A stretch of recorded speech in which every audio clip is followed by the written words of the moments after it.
Well, we do have a quorum, so we can get started. It is 7 o'clock. I'll call this meeting to order. Attendance, we have everybody except for Rick Laborious and Jim Richards as of right now, hoping maybe they'll join on later. First item is to approve the meeting minutes from April 7th. Is there a motion? I'll make a motion to approve them. A second. Motion by Ruthann and seconded by Tanya. Any discussion? All in favor? Aye. Aye. Perfect. Okay, we are on to public participation. Any public comments today? Tom is on in the other room on the computer, so he is public.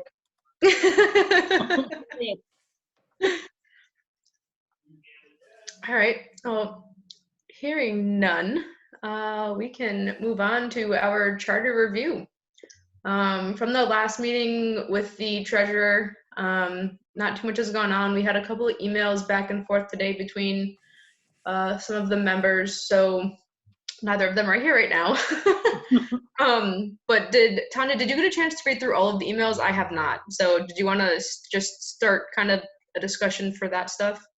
Yeah, sure. So there was a few emails that were sent out. Ruth Ann sent an email over, so did Jimbo, as well as Rick, and talking about the Section 8, kind of kicking off where we left off last time about different. Uh-oh. Tanya froze and Nicole is experiencing some technical difficulties, but she's here.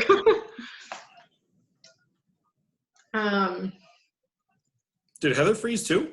No, Oh, she's very I still. stopped moving. Well, Ruthann, do you want to share what you had in your email? Well, Tom and I kind of, we were looking at some different scenarios. Oh, can you hear me? Yes, no, we can, Tanya.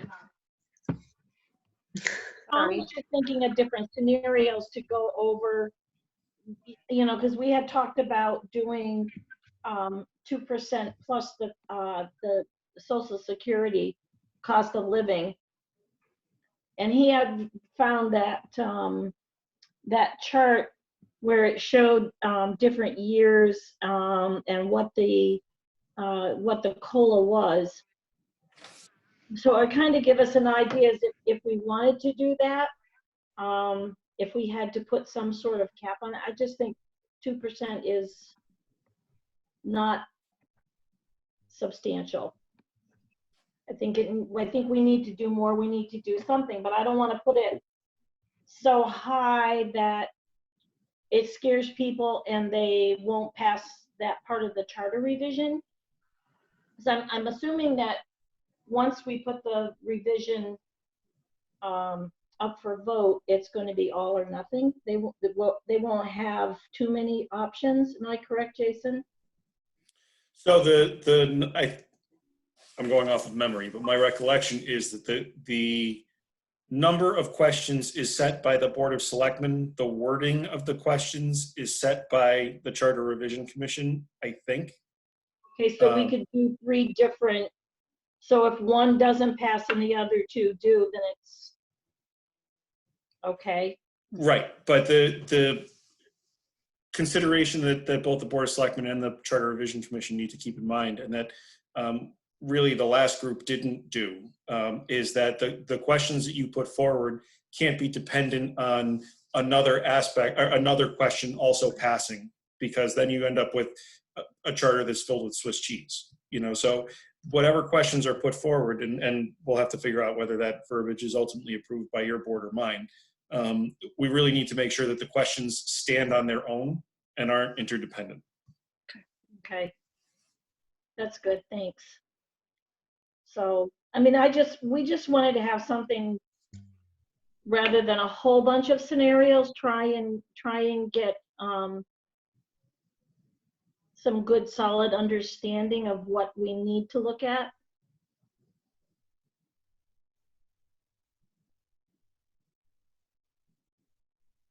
Rebecca, you're muted. Oh, sorry. Dog is snoring underneath the desk. What was the question? So, I was just looking, we were just trying to come up with some scenarios that would be, so we could kind of get things narrowed down so we don't have quite so many options. Right. Because what we had looked at last time, I can never get these numbers remembered. Our option was to completely remove the 2%, keep the referendums, either 2 or 3, and if the budget does not pass from those referendums, it would go to the Board of Finance, Board of Selectmen, and then that's where the decision would come from. Or the second option we had kind of decided last week was to keep some cap, maybe change it to 3 or 4, allow for more necessities, but don't include the CIP and debt services, like we mentioned before. So those are the 2 options that we had kind of taken from last meeting. But you're saying to keep the 2% and then with plus, the, I'm trying to remember how we worded it. See if I 2% plus Social Security. Right, Yeah. the 2% plus Social Security. Because I think if you try and, I think somebody had mentioned something about doing the cost of living, but when you look at it, it's such an up and down and there's nothing guaranteed. right. And if we were doing the 2% plus the COLA, excuse me, then you would have a chance to get more than just 2%. I mean, I don't know how long the 2% has been in the charter. Has it been a long time? 11 years. That's too long. So with doing it that way, would there be any issues though for people who are trying to come up with their budget? Like if they're expecting that 2% and say we get 0, like there was in 2009, 2010 for the COLA, would that make a difference for those doing the budget and the rate of success that it could have to pass?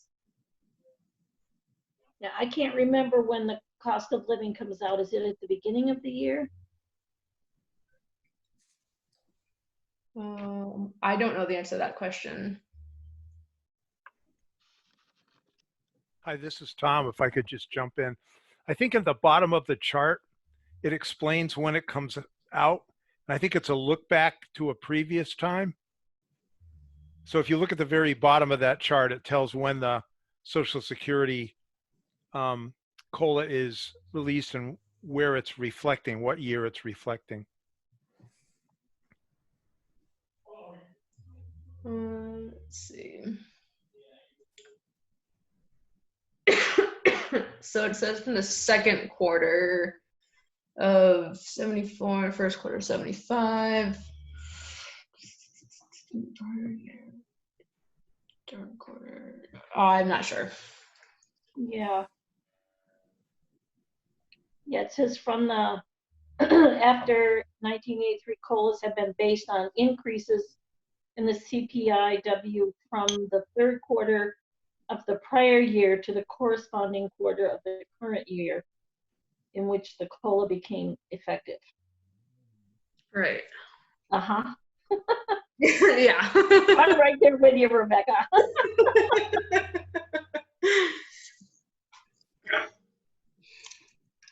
Hey, Rick.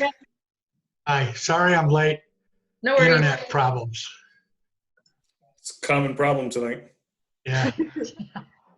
I'm on a hotspot.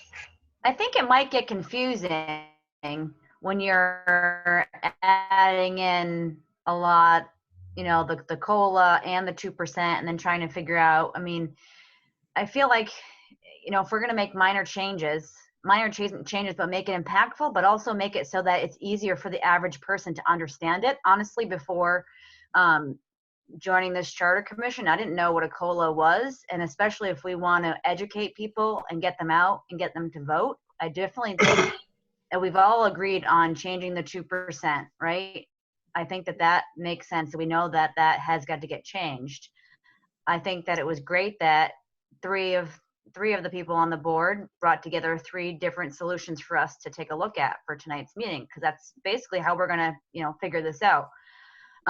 We could run the numbers on the COLA and kind of see what would make sense based on some of the data that was shared by Amy, and see how that would pan out from a visual Danbury, standpoint. Connecticut, +1475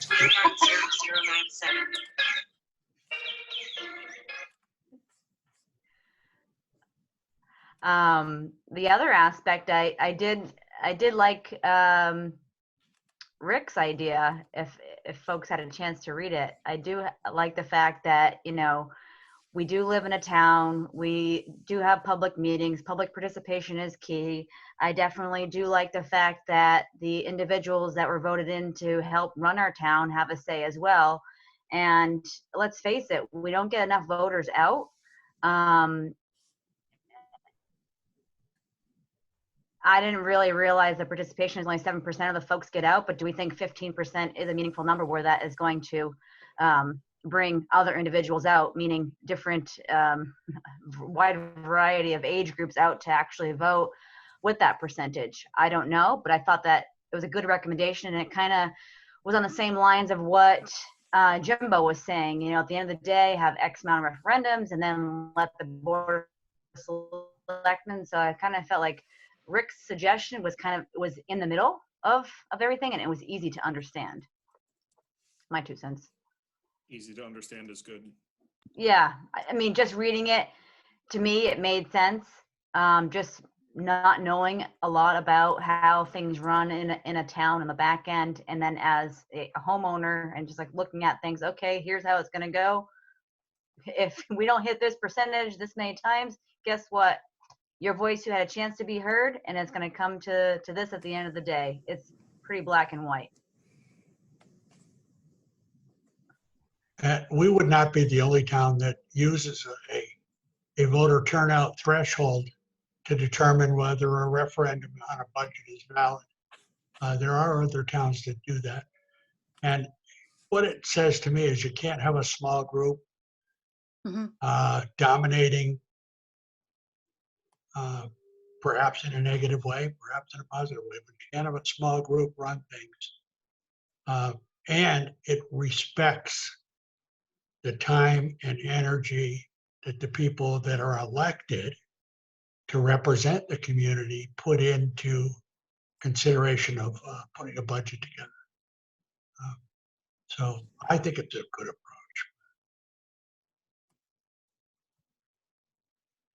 Be interested, because I kind of thought after our last meeting that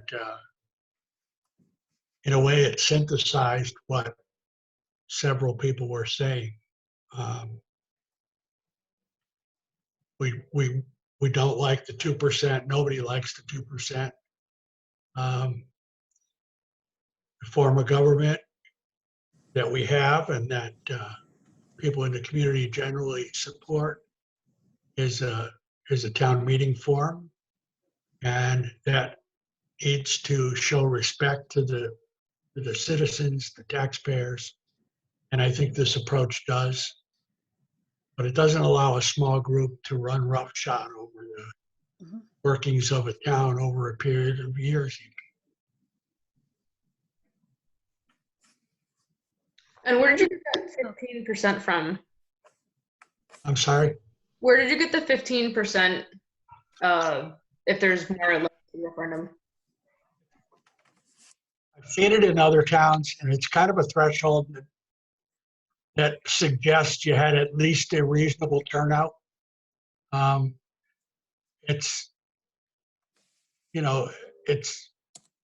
don't know what our referendum turnout percentage has been. I doubt that it exceeds 15% by much most years. I don't think it ever does. No. I But just that want also to says an accurate number. It's not like we're just pulling it out of the hat, that wherever the 15% came from, that it's the same comparison to East Windsor for our size and everything else like that. That's what I'm questioning. what it says is that if, first of all, it allows you to present the budget that the Board of Finance recommends.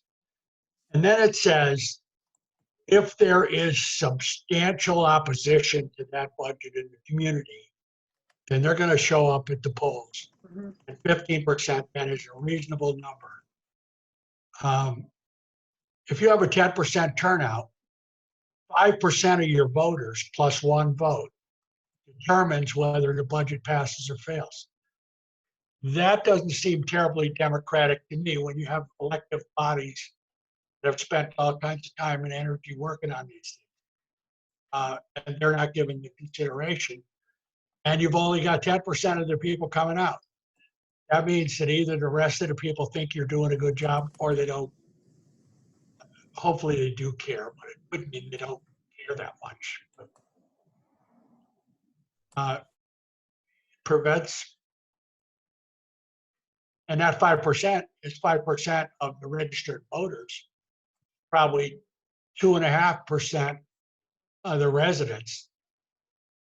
So if you have that, if you don't have some kind of threshold, you could have 2%, 2.5% of the citizens in the community deciding all those issues.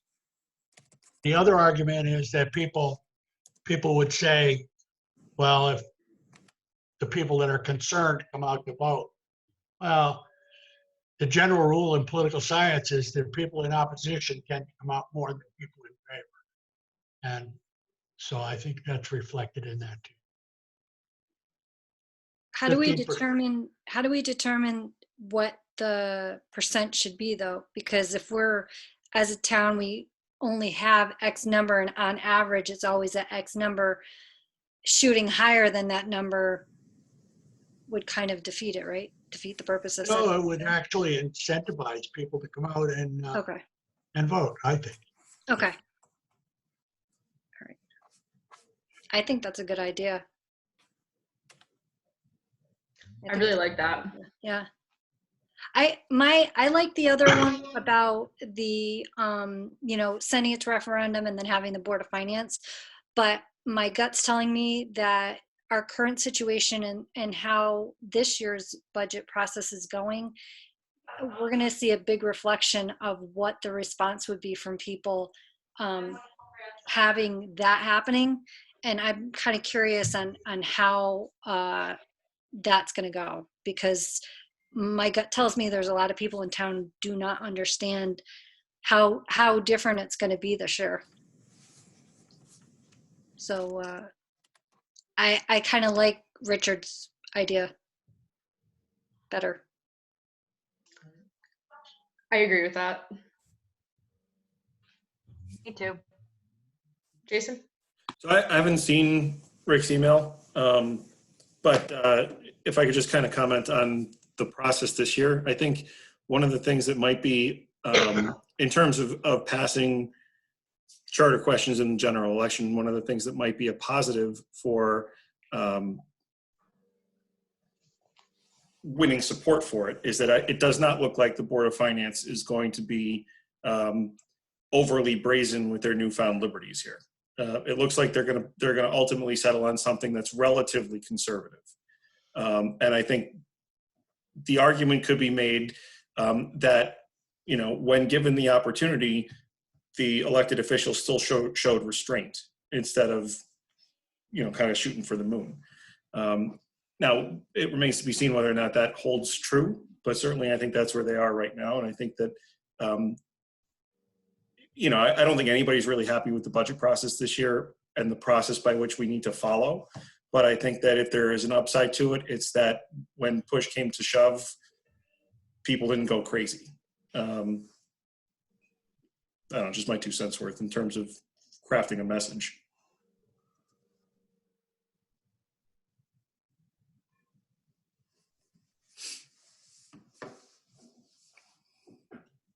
Yeah. Should we try to see what the average is then of what voters have been for the past, say, 5-6 years, and then also what the average number of voters available or registered voters are in town, and then that way we could start narrowing down to a percent if that's the idea of what we want to look at. We certainly could do that, and I don't think that'd be very difficult. It's always going to come down to somewhat of an arbitrary number. Mm. Something that if we move in this direction, it'd have to be something that we as a commission believe would represent a clear indication of what the voters of the community want. And so it is kind of arbitrary where you set it. I think 15% is a reasonable number. It says that somebody got off the couch and came out. Mhm. Roughly how many registered voters do we have in town? Does They anyone- would know it better. Somewhere between 7,500 and 8,000. Sure. You hold. No. Pocket. So somewhere between 7,500 and 8,500. But the number that turns out in a budget election is somewhere between 800 and 1,100. Oh my goodness. That's crazy. Yeah, it's painfully small. I mean, and that really supports Rick's argument that it's not representative of the voting population. It's representative of those who are voting. Yep. Not. I mean, quite honestly, it doesn't even qualify as a sample size in most political polls. I think it would get people to come out and vote more. Yeah, And, that's what I and was I gonna mean, say, that's right? the whole thing that we've been having a hard time with is people just don't put in. You know, I myself am just starting to want to get more involved in understanding the whole process and how everything works because I'm a taxpayer in the town. I like my town, and it would be nice to have more people that were like all of us who, you know, want to know more about it. And I think that might be a way to do it. If there are 8,000 registered voters, that would mean 1,200 would have to show up to overturn. 1,200 would have to show up and vote against the budget to overturn the Board of Finance's recommendation. That's not a big stretch from where we're at. It's a little bit, but it's not a big stretch. And 1,200 voters out of 8,000 is not an unreasonable number to expect, I think. If we just go off of those numbers that we've roughly gotten, I think that 15% makes sense then. Mm-hmm. I agree. So Thing this proposal does, and people have complained for years about the 2%. This eliminates it. Yeah. And if we followed this route, we could have 6 referendum. I don't think it's likely, So there's your, but we could. And it's Um, on. your video's not on. Okay. And the argument for that is it's a more democratic approach. Even though you need to get to 15% because referendum prevails if you do, it's a more democratic approach than the default 2%.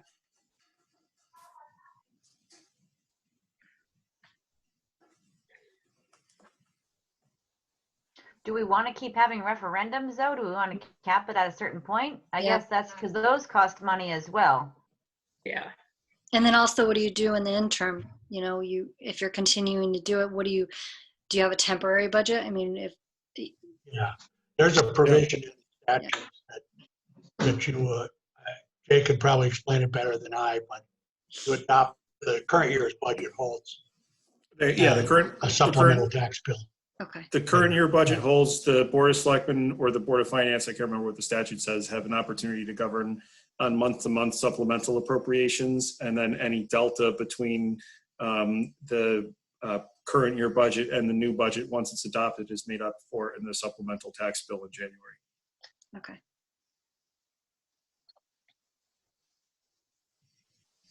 Back to the point though, do we want to consider putting it and limiting the number of referendums that could potentially happen?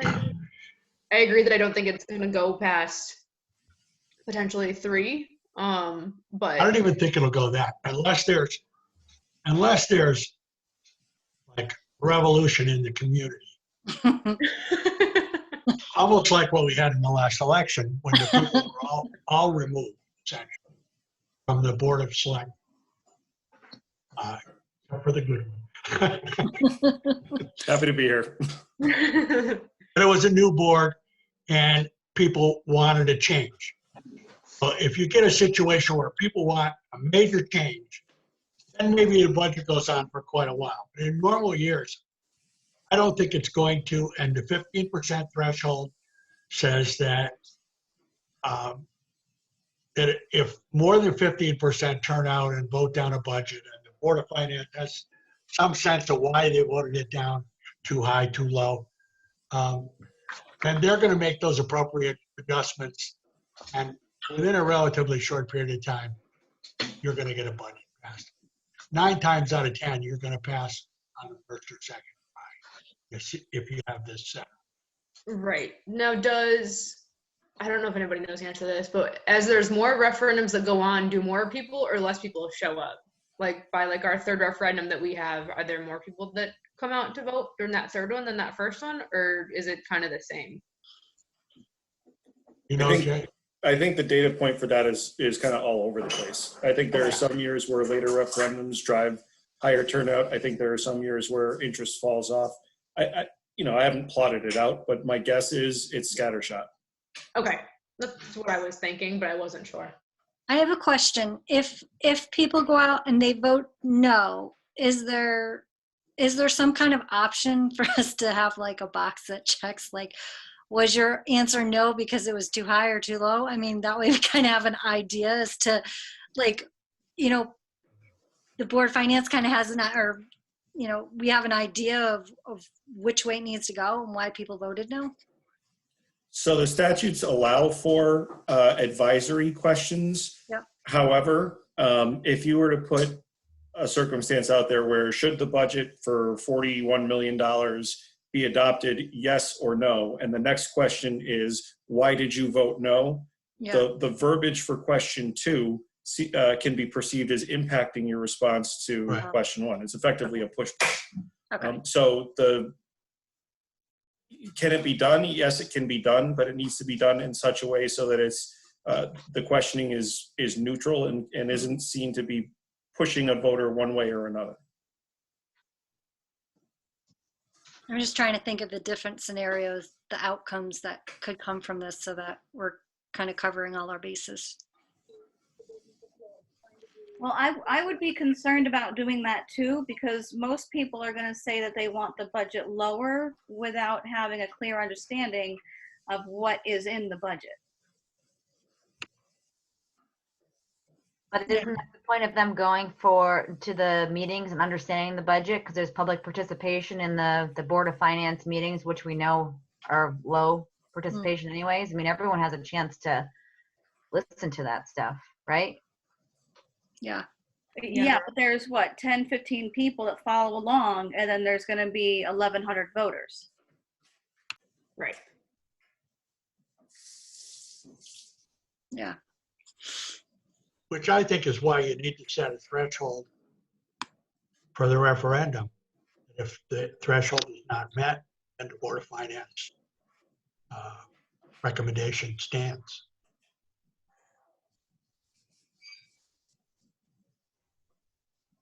Then if people are more involved, they're going to come out in higher numbers. Most people who vote against the budget in most years, in most towns, are voting because it is not. Most years, most towns. Occasionally it happens that an educational group or somebody like that will drive the defeat of a question, but it's rare.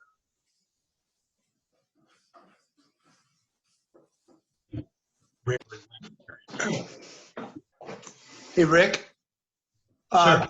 Yeah, we lost internet connection, so we missed a fair amount.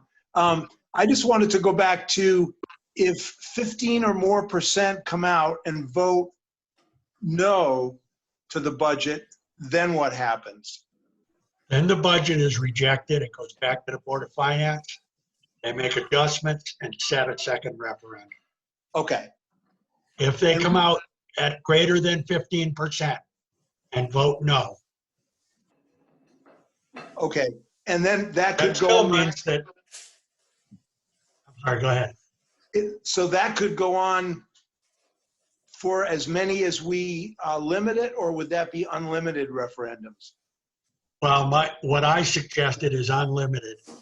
I don't think it would go unlimited, but I suggest that as a way to, number one, get rid of the 2%.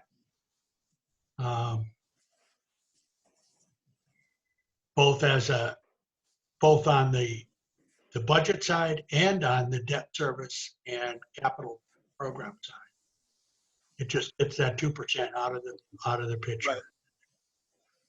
You know, you don't have that same safety net that a 2% automatic increase gives you. But by the same token, I think it's been more of a detriment than it has been an asset in terms of people understanding the budget and wanting to understand it and considering reasonably proposed budgets. Okay.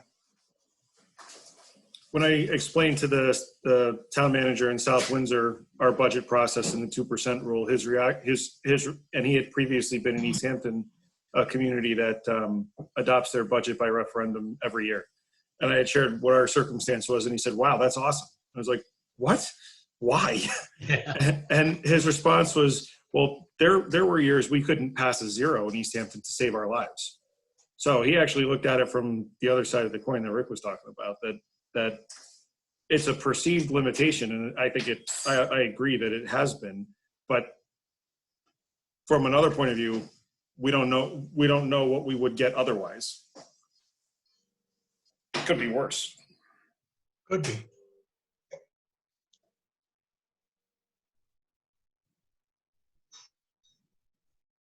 Choose wisely, my son. I Indiana thought, Jones and the Last Crusade reference. Very nice. Yes. I thought we were already at the consensus that no more than 3, but I think it is wise to add in that 15%. How does everybody feel about that? Personally, I still like kind of having that end cap to say, okay, we're not going to go past the 3 referendums.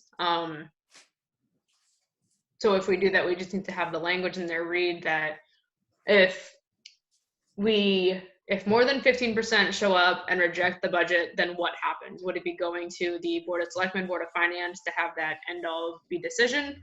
Or what would that situation look like?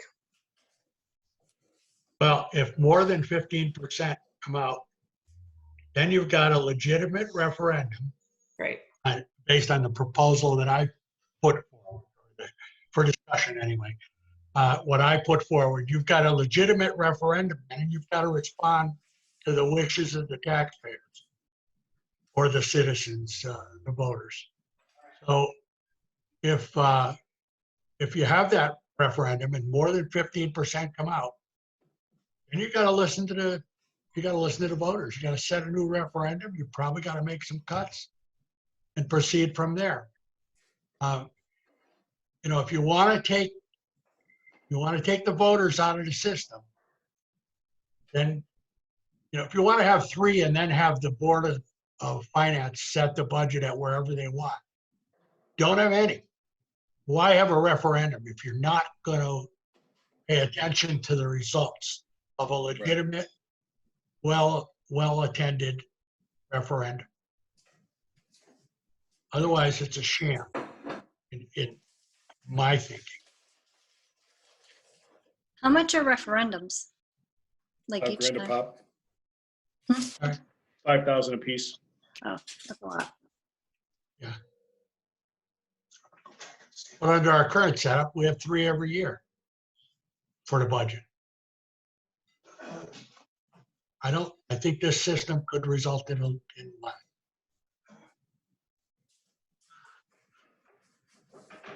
I guess my concern is that it's just going to keep going and going, and that they could just basically window our budget away to 0 and not have any type of increase when it's actually needed in the town. I guess that's just my concern, and I'm not sure how to account for that, but still listen to the taxpayers and what they think about the budget. It's the ultimate dilemma Yeah. in governing. I How much just of it wonder is how, leadership?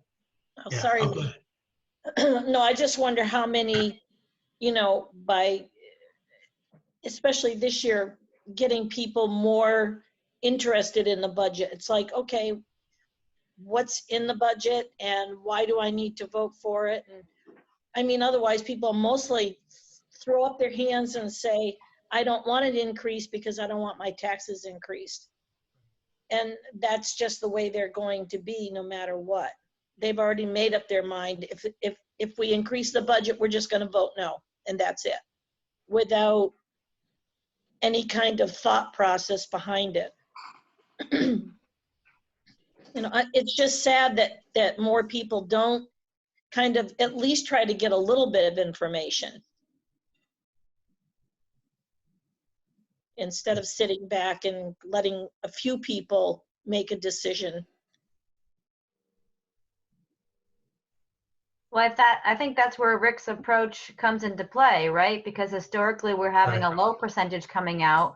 By having it be a higher percentage, that gives the opportunity in black and white for at least 15% need to come out versus what we're currently getting on the books, which would then hopefully yield us better results in the forward direction of where we want our town to go ultimately, right? I think I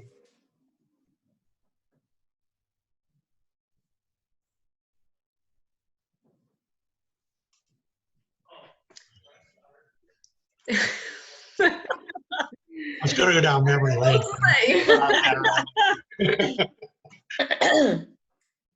I've done this a few times, and when I was a consultant for Granby,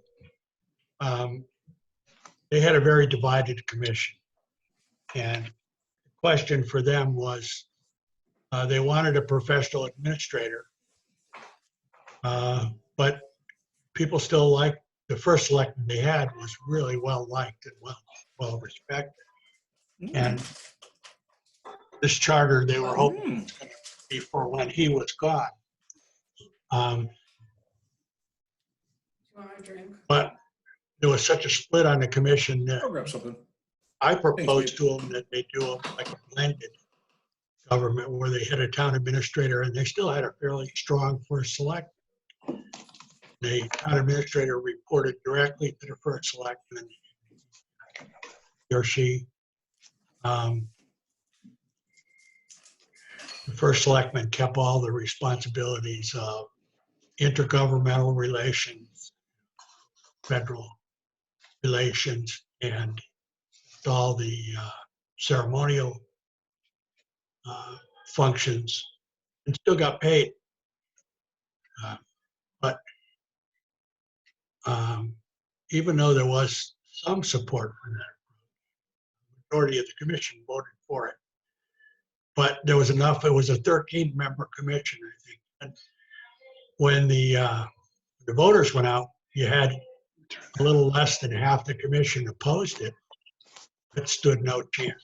So whenever you have an issue like this, if you can't come to consensus where everybody can agree on the approach, even if they might have little differences here and there, they agree to support the overall thing, our chances are much, much, much better. So that wasn't even where I was going with the aside, but I ended up. I think Old guys tend to do that. Yeah, I think everything that's been presented and thrown out there so far, I think personally I like this one the best. I think we kind of cover as many possible aspects of it as we can for kind of a fallback. So out of all of them, this is the one that I'm gonna lean towards. What are other people's thoughts? I also leaning towards Rich's suggestion as well. I'm in favor of it. Yeah, me too. Nicole? Are we, just to clarify, are we discussing only the 15% or the 15 and 3 referendums or no referendums or? No, What exactly? unlimited referendums. I'll go with the 15%. I think unlimited referendums is shooting ourselves in the foot. I think 3 is good.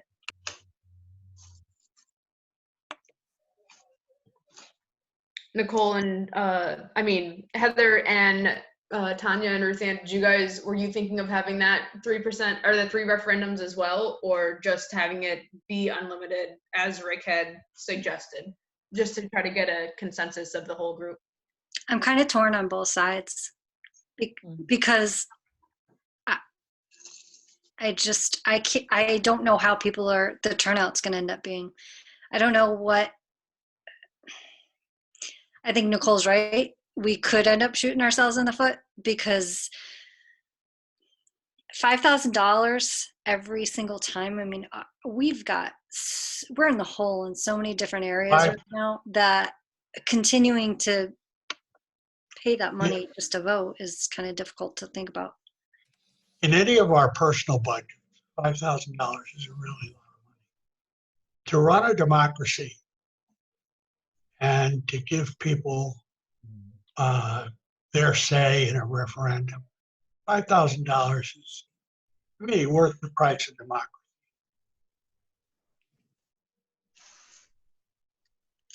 The other thing is, if we eliminate the 2% and go to a 15% threshold, then once you get past 3 referendums, what do?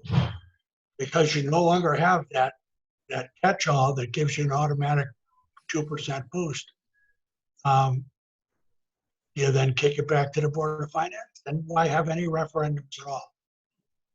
So I think if you're going to make the change, then you got to kind of go all the way with it. Are we, what are some local towns who do the unlimited referendums? Do we have any idea of how many they end up having? Like, does Ellington has that, right? And if that's the case, or whomever has it, how many do they generally go on an average? Like, how many does it just keep going towards? So I think it would be anecdotal, but Yeah. of the towns that are around that have that open budget referendum process, I don't remember one going past 4. Okay. And that was like in particularly extreme circumstances. Now, flip the coin the other way. And about 15 years ago, down in southwestern Connecticut, there was a regional school district that, Amity, there was a regional school district that didn't pass their regional school budget for like 23 referendums. They went like a year and a half without passing. Holy moly.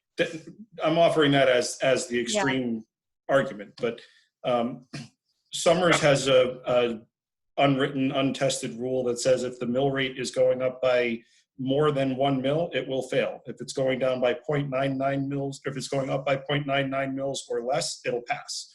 And that just seems to be how it works out. So I don't think that there really is, I don't think there's really a comp for what you're trying to accomplish. Okay. So if we did an unlimited, chances are we're not going any more than 3 or 4 anyways.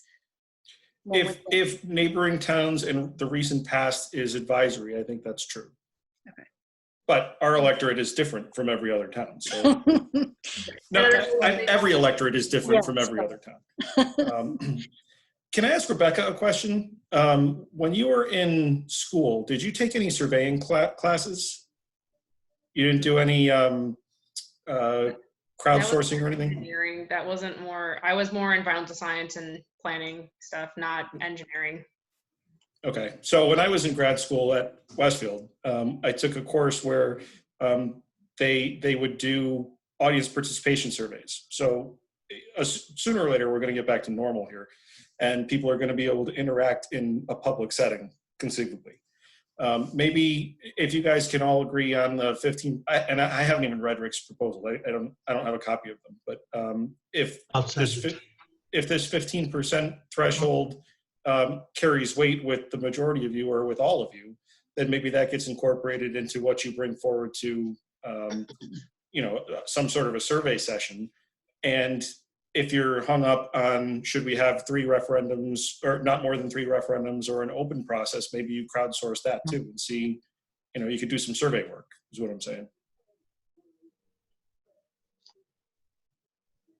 Yeah, that's a great idea. Yeah, we could figure out some way how to do that. There are web-based applications that you can use, like almost like a Survey Monkey thing you can do in real time, where you Yeah. dial in, you program in with your cell phone in the meeting, and you actually say, I vote for this, I vote for that. And it tells you in real time what the percentages are, how many votes there were. Yep.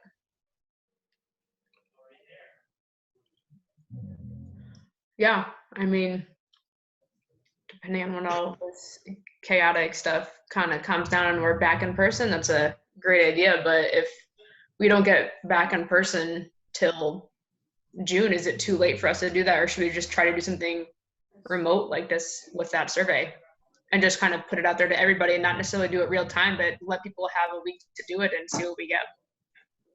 Could I suggest that the survey might be the referendum in November?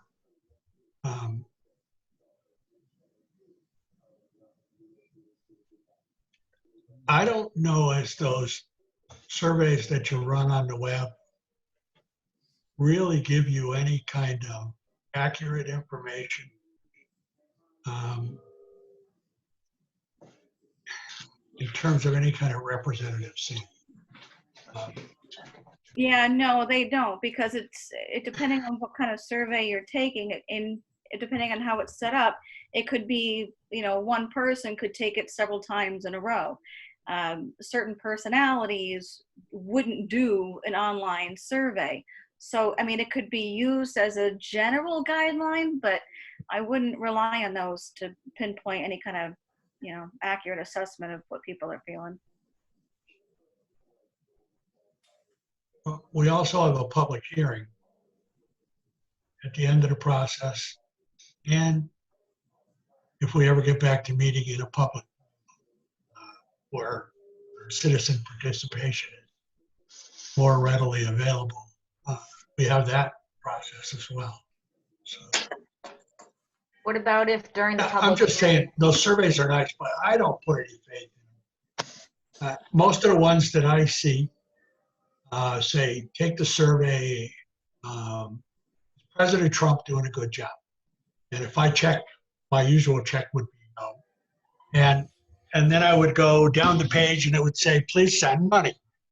And whether the issue is as blatantly political as that, or, I mean, that's why I skip most of the surveys. Most of them aren't really legitimate. Yeah, I see your point. I think the public hearing could kind of take care of that for us too when we get to that stage. So Can we have one of our meetings be like, can we put it out there? Maybe like 2 meetings from now, our meeting, have it be the public participation, start throwing it out there and then see how many people might participate. I think we could post it on a bunch of websites. Yeah. That we're meeting and the meeting is open to the public, and list the Zoom link. I guess you could do that, right? yeah. Because it is public. Yeah, for sure. My dog's in here.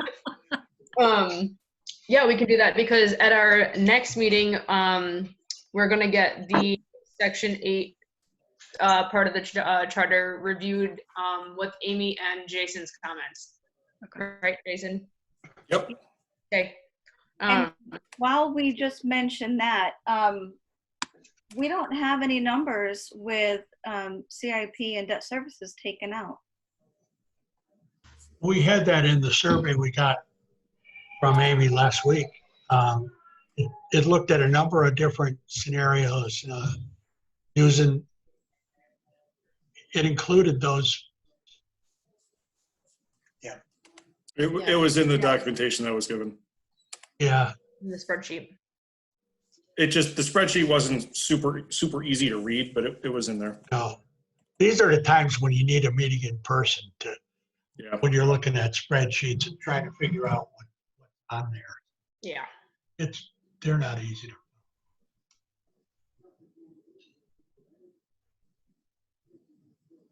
I will double up on that question when we're meeting with Amy. Okay.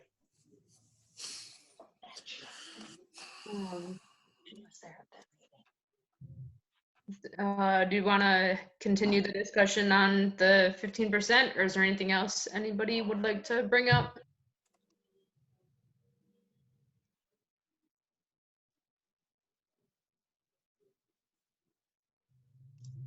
Does anybody have anything else? Well, yeah, so where do we stand? Because I know we were like split, but what is the split as far as, I think it sounds to me like we're all in agreement with the 15%. We're just not agreeing with the amount of referendums.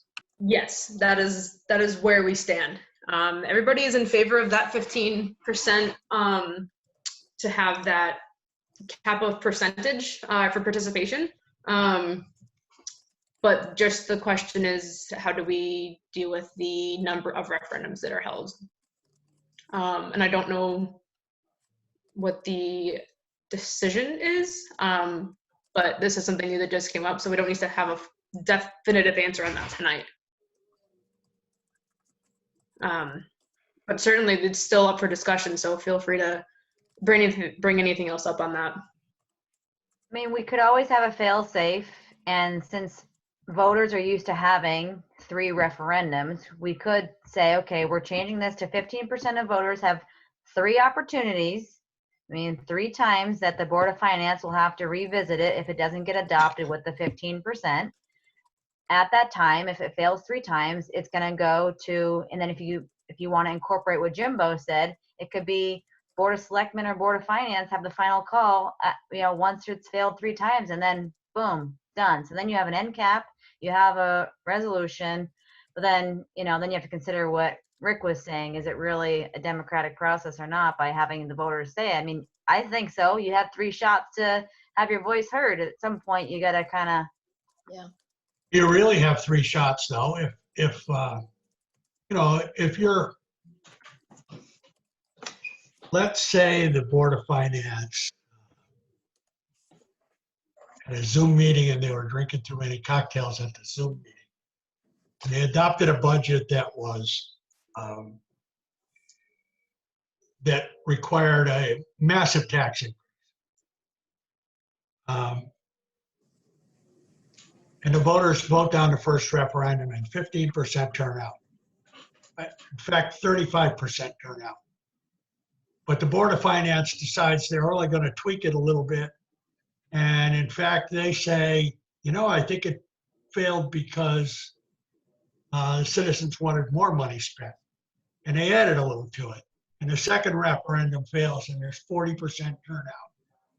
And then the Board of Finance says, well, yeah, maybe we're a little bit too high. And they cut it a little below where the first one was. Referendum comes and it fails again. This time, 45% of the voters turn out. Now, you've reached the end of your 3 referendum, you don't have a budget. Now it goes to the Board of Finance.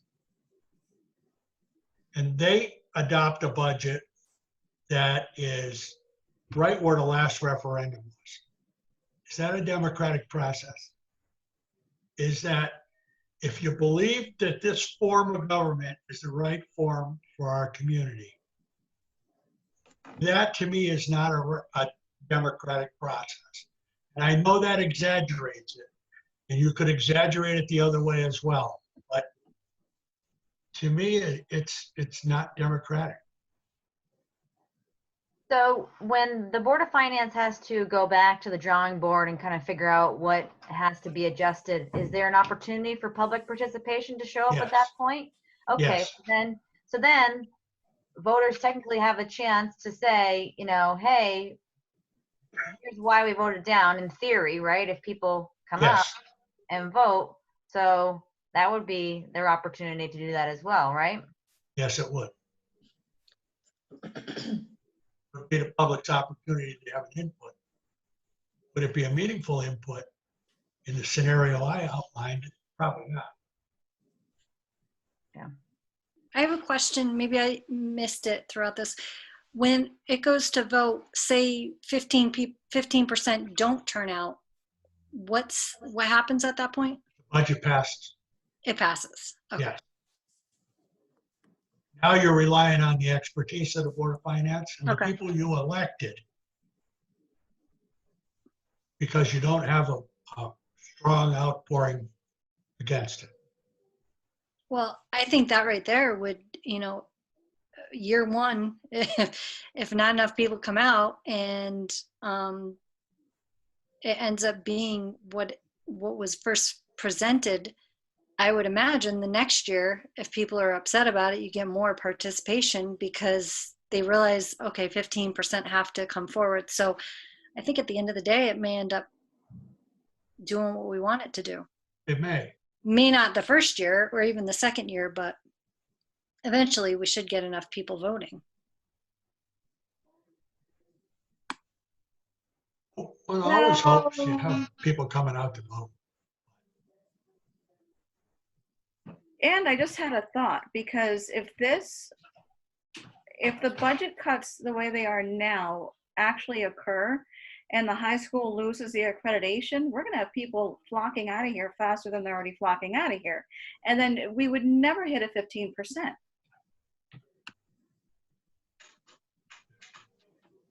Oh, well,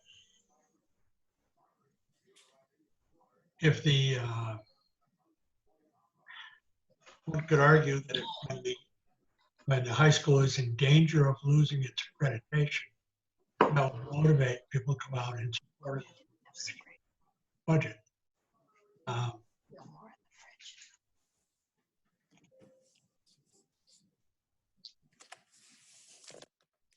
One would think it should anyway. Yeah, but people on a general scale tend to not react until they're affected directly. So people won't really react to it until it actually loses accreditation and not before to save it, I fear. Well, that's why unless 15% come out, that's why you'd have the Board of Finance after consultation with the Board of Selectmen and the Board of Education set the budget.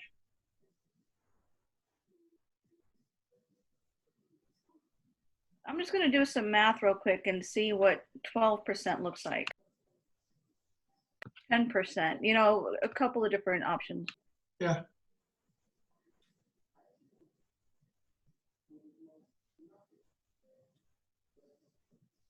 Yeah, I really think it's just kind of a catch-22 that it's a great idea one way and then it could screw you in the other way. Like, it's kind of just totally depends on how the voters turn out and what the year is and all those other factors too. So I don't know. I don't know how I feel. I mean, sure, everybody's used to having 3 referendums and then having a resolution, whether that be that 2% that we have now that we're getting rid of, or if we pass it to the Board of Finance. They're used to that, but I also very much see Rick's point of view saying that that's not a democratic way of doing it. So I don't know. So what is, Jason, what is the average of voters coming out? Wasn't it like 800 to 1,100? Somewhere around there. I haven't actually looked, but that's my best recollection. There's 700 to 1,100, roughly, out of 7,500 to 8,000. Okay, so 12% would be 960.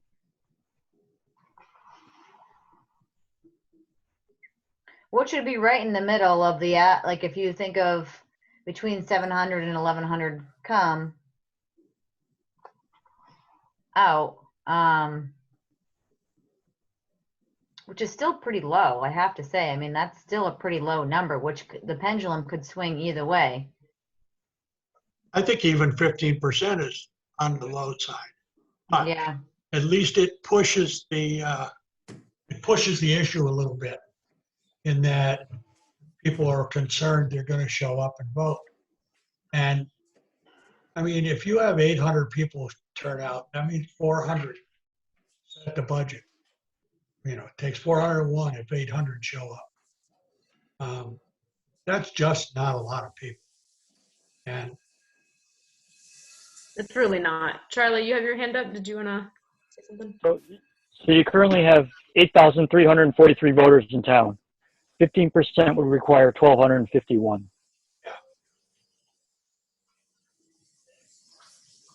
Honestly, I'm fine with the 15%. I think it's a good number. And I do. I mean, when you look at the numbers, that's really low. I mean, we can't get 15% to come out. I mean, this could actually encourage folks to do the right thing. After, voices heard either way. But when was the last time we had 15% come out? That's a good question. I'll ask the registrar if he'd look back a few years and see what the average turnouts are. Yeah, can you get those numbers for our next meeting, Rick? Yeah, Okay, cool. I'll also take a look at some of the other towns and that use a threshold on their referendums. Okay. See if I can find a couple Yeah, I and think what their that'll, experience has been. I think that'll help determine what our resolution is to the percentage that we use, if we keep the 15 or slightly change it, and how to deal with the referendums. So I think we have Move to adjourn. we have a direction for next week. There's been a motion to adjourn. Is there a second? Second. All in favor? Aye. Aye. All right.